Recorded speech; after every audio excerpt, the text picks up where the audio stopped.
టాలీవుడ్‌కు చెందిన ప్రముఖ నటుడు, హిందూపుర ఎమ్మెల్యే నందమూరి బాలకృష్ణ ప్రతిష్టాత్మక పద్మభూషణ్ పురస్కారాన్ని అందుకున్నారు. ఈ మేరకు దేశ రాజధాని ఢిల్లీలో జరిగిన పద్మ అవార్డుల ప్రదానోత్సవ కార్యక్రమంలో రాష్ట్రపతి ద్రౌపది ముర్ము చేతుల మీదుగా ఆయన ఈ గౌరవాన్ని స్వీకరించారు.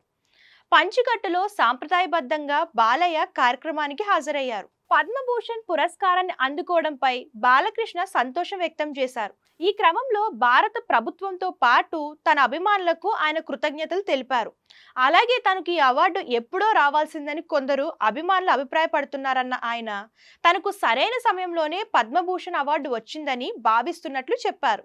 ఇటీవలే వరుసగా తాను నటించిన 4 సినిమాలు ఘన విజయాన్ని సాధించడం, బసవతారకం క్యాన్సర్ హాస్పిటల్ ప్రారంభించి 15 సంవత్సరాలు పూర్తి కావడంతో పాటు తాను సినీ రంగ ప్రవేశం చేసి 50 ఏళ్లు పూర్తయిన సమయంలో ఈ పురస్కారం రావడం తనకు ఎంతో ప్రత్యేకమని వెల్లడించారు.